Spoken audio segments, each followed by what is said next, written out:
किसका है आपको पता है? SC ST OBC माइनॉरिटी के लोगों का। इसमें सबसे ज्यादा घाटा किसका है आपको? पिछड़े वर्ग के अल्पसंख्यक लोगों का। आपको सब पता है इसमें सबसे ज्यादा घाटा किसका होगा? किसान जाति के लोगों का। बेरोजगारी पर ऐसा कानून क्यों नहीं बनाते हैं कि कोई बेरोजगार नहीं रहेगा? आप महिला सशक्तिकरण पे कानून क्यों नहीं बना पाते हैं मोदी जी? इस पे आप कानून बनाइए। किसानों की आय दुगनी हो उस पे आप कानून बनाइए। हैं तो दोस्तों, मैं अनुराग ओझा। कैसे हैं आप लोग? ठीक ही होंगे। मैंने अभी एक खबर देखी जिसमें प्रधानमंत्री जी की बौखलाहट दिखती नजर आई कि 1 नेशन 1 इलेक्शन, एक देश एक इलेक्शन। अब एक चीज बताइए, प्रधानमंत्री जी की बेईमानी देखिए कि चीन में इनका दौरा ज्यादा हुआ कि चीन वाला सारा गुण इनके अंदर उत्पन्न हो गया। अब एक चीज बताइए कि एक ही बार चुनाव हो, इनके कुछ अंधभक्त लोग जो हैं वो कह रहे हैं कि इससे खर्चा बचेगा। अब एक चीज बताइए भैया कि पीठासीन अधिकारियों में ड्यूटी लगती है टीचरों की, क्या टीचरों की उसी दिन सैलरी मिलेगी? बाकी दिन टीचर फ्री में पढ़ाता है। अब बात करते हैं CRPF के जवानों की, मिलिट्री के जवानों की। अब जो जवान आते हैं ड्यूटी करते हैं, क्या उसी दिन उनको तनख्वाह मिलती है? बाकी दिन नहीं मिलती है। और चीजों के लिए उनको तनख्वाह नहीं मिलती है। ये प्रधानमंत्री जी की बेईमानी है। अभी प्रधानमंत्री जी हार के बौखलाहट से इतना घबराए हुए हैं। अभी छत्तीसगढ़ और राजस्थान और मध्य प्रदेश में चुनाव है ना, ये कर्नाटक और हिमाचल हार चुके हैं ना। JP नड्डा वड्डा सब गए थे ना, अमित शाह भी गया था ना। इनके जितने भी दिग्गज नेता थे वो सारे चले गए थे चुनाव के प्रचार के लिए, लेकिन कोई फर्क ना पड़ा, सब हार गए। अभी तीनों राज्य हारने वाले हैं ना मोदी जी। और प्रधानमंत्री जी को इतना बौखलाहट हो गया है कि एक ही कानून बनाएंगे। और राष्ट्रपति महोदय पे मैं कोई कमेंट तो नहीं करना चाहता हूं, पूर्व राष्ट्रपति हैं रामनाथ कोविंद जी। JP नड्डा जी की एक गाड़ी जाती है, राष्ट्रपति महोदय के दरवाजे के सामने खुलती है और उससे उतरते हैं JP नड्डा जी। JP नड्डा जी अंदर जाते हैं, पूर्व राष्ट्रपति रामनाथ कोविंद से मिलते हैं। रामनाथ कोविंद को 1 नेशन का अध्यक्ष बना दिया जाता है। देश में लोकतंत्र में ना सबसे बड़ा अगर कोई पद है तो राष्ट्रपति का पद है, और उससे बड़ा तो कोई पद ही नहीं होता है। और राष्ट्रपति महोदय को भी सोचना चाहिए कि वो इस पद पे बैठ रहे हैं, ये लोकतंत्र की कितना बड़ा अपमान है, देश का कितना। इससे पहले तो कभी नहीं हुआ ना इतिहास में। लेकिन राष्ट्रपति भी एक पार्टी के लिए काम करने लगा है, ये भारतीय जनता पार्टी की बेईमानी है। रामनाथ कोविंद जी को समझना चाहिए और लोगों को बताना चाहिए कि किसी के दबाव में तो नहीं ना काम कर रहे हैं। राष्ट्रपति भी अपने विचार से काम कर रहे हैं। तो एक चीज बताइए राष्ट्रपति जी, आपसे भी एक अपील है, आपसे भी एक प्रश्न पूछना चाहते हैं कि जब एक ही कानून बन जाएगा, हम लोग वोट देंगे और प्रधानमंत्री राष्ट्रपति आप लोग बनोगे, ये बेईमानी है। अभी ये पता नहीं कौन कौन सा कानून लाएंगे, क्योंकि मोदी जी डर गए हैं ना, हारने वाले हैं। और हार का डर जो होता है ना, वो चाहे खिलाड़ियों का हो या मैच का हो या भारत पाकिस्तान का, किसी भी चीज का हार का डर होता है ना। जो हारने वाला होता है ना वो दाय उपाय बहुत करता है। जैसे गाँव में होता है ना, पूजा पाठ करवाते हैं, ओझा के पास में जाते हैं तो पूजा पाठ ज्यादा करवाते हैं। तो भारतीय जनता पार्टी के मोदी जी जो है ना, अब वो सोच रहे हैं कि जीतेंगे जी कैसे। अब कोई तोड़ फोड़ करो, एक नया कानून बनाओ जिससे जो संगठन है इंडिया है उसमें तोड़ फोड़ कर दो। लेकिन इंडिया ना कभी ना टूटा था और ना ही कभी टूटेगा। इंडिया हमेशा जीता था, इंडिया हमेशा जीतेगा।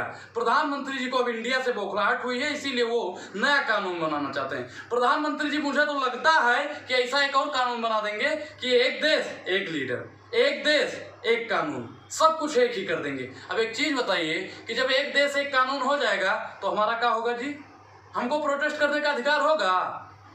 एक देश एक लीडर हो जाएगा तो अगर हमारा चाचा प्रधानमंत्री पद के दावेदार हो जाए तो मोदी जी ही बनेंगे ना। मोदी जी के बाद में अमित शाह जी बनेंगे, अमित शाह के बाद में जयशाह बनेगा, जयशाह के बाद में पंकज सिंह बनेगा, फिर अनुराग ठाकुर बनेगा, फिर चिराग पासवान बनेगा। इनका पीढ़ी दर पीढ़ी इन्हीं का चलता रहेगा ना। ये बेईमानी है। और भारत को चीन नहीं बनने देंगे, भारत को हम चीन नहीं बनने देंगे मोदी जी, और आपकी तानाशाही को हम चलने नहीं देंगे मोदी जी।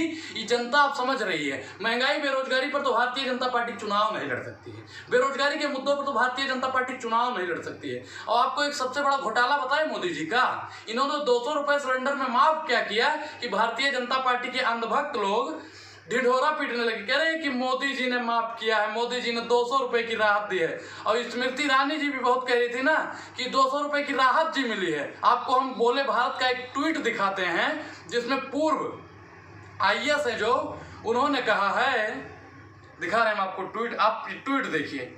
आपने इस ट्वीट में देखा कि मतलब बता रहे कि 5,000 करोड़ बहुत रुपया होता है भैया, जो एक उद्योगपति का माफ कर दिया गया है। ये भारतीय जनता पार्टी की बेईमानी है। 200 रुपए की छूट नहीं दी कि 5,000 करोड़ रुपया माफ कर दिया। भारतीय जनता पार्टी की तानाशाही से लड़ने के लिए आप लोगों को अब एकजुट होना चाहिए। जब तक आप लोग एकजुट नहीं होगे ना, मोदी सरकार ने एलपीजी में 200 रुपये कम क्या किया, शोर मचा दिया। और खामोशी से देखिए कि सुभाष चंद्रा का 500 करोड़ रुपए का लोन माफ कर दिया गया।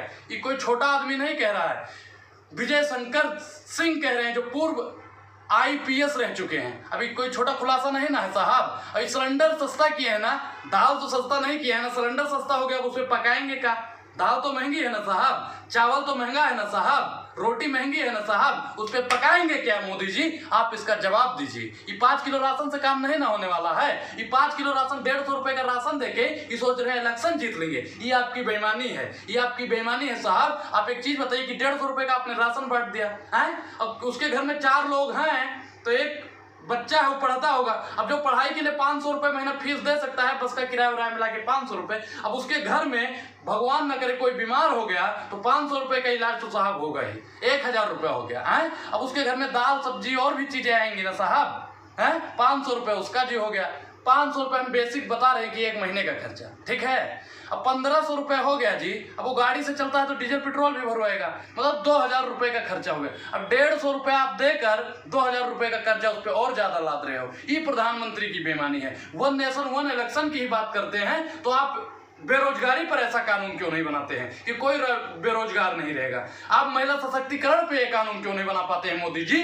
इस पे आप कानून बनाइए। किसानों की आय दुगनी हो उस पे आप कानून बनाइए, हैं? संविधान सुरक्षित रहे उस पर भी आप कानून बनाइए।